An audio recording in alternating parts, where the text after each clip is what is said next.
Hello বন্ধুরা, জ্ঞানজ্যোতি coaching সেন্টারের পক্ষ থেকে তোমাদের সকলকে জানাই আরো একবার স্বাগত। আজকের ক্লাসে আলোচনার বিষয় হচ্ছে চালুক্যদের সম্পর্কে, অর্থাৎ চালুক্য কারা, এই বিষয়টা নিয়ে বা এই টপিকটা নিয়ে মূলত আজকের এই ক্লাসের মাধ্যমে তোমাদের সঙ্গে আলোচনা করব। ঠিক আছে? আচ্ছা, আলোচনার বিষয় শুরু করার আগে তোমাদেরকে একটা ছোট্ট ইনফরমেশন দিয়ে রাখি। তোমরা যারা যারা ভাবছো আমাদের সঙ্গে এই সেমিস্টারে অনলাইনে যুক্ত হবে, তারা কর্নারে দুটো নাম্বার দেখতে পাচ্ছ, 7076398606 এবং 6295916282। এই নাম্বার দুটি হলো আমাদের জ্ঞানজ্যোতি কোচিং সেন্টারের অফিসিয়াল হেল্পলাইন নাম্বার। তোমরা যারা যারা ভাবছো আমাদের সঙ্গে অনলাইনে যুক্ত হবে, যে কোনো একটি নাম্বারে যোগাযোগ করে যুক্ত হয়ে যেতে পারো। এছাড়াও তোমাদের সেমিস্টারে কোর্স ফি সম্পর্কে একটু বলে রাখি। দেখো, তোমাদের কোর্স ফি যেটা আগে ছিল সেটা ছিল হচ্ছে 1199 রুপিস, কিন্তু এই কোর্স ফিটা এখন তোমাদের পে করতে হচ্ছে না। তার কারণ হলো তোমাদের জন্য একটা খুবই সুন্দর অফার রাখা হয়েছে। তোমরা কিন্তু শুধুমাত্র 99 রুপিস রেজিস্ট্রেশন ফি এর বিনিময়ে তোমাদের পুরো সেমিস্টারটা ক্লিয়ার করে নিতে পারছো। এবং এই যে একটা সুন্দর অফার রাখা হয়েছে, এই অফারটা কিন্তু শুধুমাত্র প্রথম 100 জন স্টুডেন্টসের জন্যই রাখা হয়েছে, অর্থাৎ সেকেন্ড সেমিস্টারের প্রথম 100 জন, ফোর্থ সেমিস্টারের প্রথম 100 জন এবং সিক্স সেমিস্টারের প্রথম 100 জন স্টুডেন্টসের জন্য এই অফারটা রাখা হয়েছে। ঠিক আছে? আচ্ছা, এই ছিল ইনফরমেশনের বিষয়। এবার সরাসরি আলোচনার বিষয় শুরু করছি। আলোচনা করব চালুক্য কারা এই টপিকটা নিয়ে। প্রথমত, ষষ্ঠ থেকে অষ্টম খ্রিস্টাব্দ পর্যন্ত দক্ষিণ ভারতের ইতিহাসে চালুক্য রাজবংশ কিন্তু গুরুত্বপূর্ণ ভূমিকা পালন করেছিল। তাহলে এই যে চালুক্য রয়েছে, চালুক্য যেটা রয়েছে বা চালুক্য রাজবংশ যেটা রয়েছে, সেটা হচ্ছে কোথাকার ছিল? দক্ষিণ ভারতের কিন্তু ছিল এই চালুক্য রাজবংশটা। ঠিক আছে? যেটা মূলত যে ষষ্ঠ খ্রিস্টাব্দ থেকে অষ্টম খ্রিস্টাব্দ পর্যন্ত কিন্তু এই চালুক্যরা কিন্তু গুরুত্বপূর্ণ ভূমিকা পালন করেছিল দক্ষিণ ভারতের ইতিহাসে। ঠিক আছে? আচ্ছা, বলেছে এখানে দেখো, চালুক্যদের বংশ পরিচয় নিয়ে ঐতিহাসিক যে বাদের মধ্যে প্রবল মতবিরোধ রয়েছে। মতবিরোধ রয়েছে অর্থাৎ এক্ষেত্রে বিভিন্ন ঐতিহাসিক বিভিন্ন মত প্রকাশ করেছে। ঠিক আছে? চালুক্যদের যে বংশ পরিচয়, চালুক্য যে কারা বা তাদের বংশ পরিচয়, এই টপিকটা বা এই যে বিষয়টা একটা রয়েছে, এটা নিয়ে কি হচ্ছে, ঐতিহাসিকদের মধ্যে একটা প্রবল মতবিরোধ রয়েছে।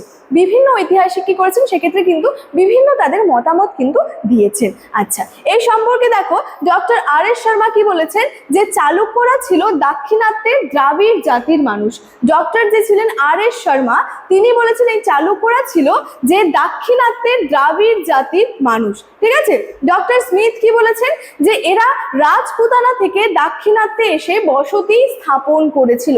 তাহলে কি বিভিন্ন ঐতিহাসিকদের থেকে কি জানতে পারছেন না, তারা কিন্তু বিভিন্ন তাদের মতামত দিয়েছেন। আচ্ছা, বলেছে এদের বাসস্থান নিয়ে তীব্র মতবিরোধ থাকলেও শেষ পর্যন্ত এরা বাতাপি বা বাদামিকে কেন্দ্র করে কি করেছিল, তাদের বসতি কিন্তু যে স্থাপন করেছিল বা বসতির বিস্তার কিন্তু করেছিল। তাহলে চালুক্যদের বংশ পরিচয়, এটা নিয়ে কি ঐতিহাসিকদের মধ্যে মত পার্থক্য রয়েছে।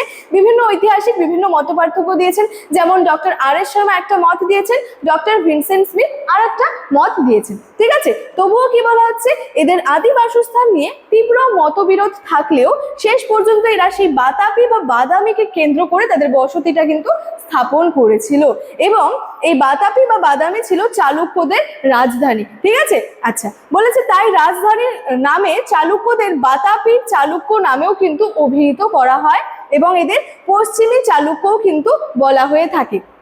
তাহলে বিষয়টা কি হচ্ছে, শেষ পর্যন্ত এই চালুক্যরা বাতাপি বা বাদামিকে কেন্দ্র করে তাদের বসতি স্থাপন করেছিল, এবং এই বাতাপি বা বাদামি কি ছিল, তাদের কিন্তু যে রাজধানী ছিল, এবং এই রাজধানীর নাম অনুসারে এরা কিন্তু যে বাতাপির চালুক্য নামেও পরিচিত, এবং এদেরকে তার সাথে সাথে কিন্তু পশ্চিমী চালুক্যও কিন্তু বলা হয়ে থাকে। ঠিক আছে?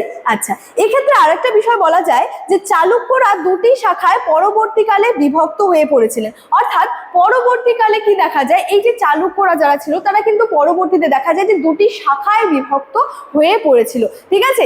এদের মধ্যে একটি শাখার নাম ছিল হচ্ছে বেঙ্গি, এবং অপর একটি শাখার নাম ছিল হচ্ছে যে কল্যাণী। ঠিক আছে? তাহলে চালুক্যদের সম্পর্কে যে মূল বিষয়টা রয়েছে সেটা হচ্ছে চালুক্য কারা ছিল। ঠিক আছে? প্রথমত কি জানলাম, এই চালুক্যরা হচ্ছে দক্ষিণ ভারতের ইতিহাসে একটা গুরুত্বপূর্ণ ভূমিকা পালন করেছিল, এবং চালুক্যদের বংশ পরিচয় নিয়ে ঐতিহাসিকদের মধ্যে কিন্তু একটা মত পার্থক্য মতপার্থক্য রয়েছে, মতবিরোধ রয়েছে। তো সেক্ষেত্রে যে বিভিন্ন ঐতিহাসিক বিভিন্ন মতামত দিয়েছেন এবং শেষ পর্যন্ত তারা কি দেখতে পাচ্ছি আমরা যে শেষ পর্যন্ত তীব্র মতবিরোধ থাকলেও শেষ পর্যন্ত তারা সেই বাতাপি বা বাদামিকে কেন্দ্র করেই কিন্তু তাদের যে বসতি স্থাপন করেছিল।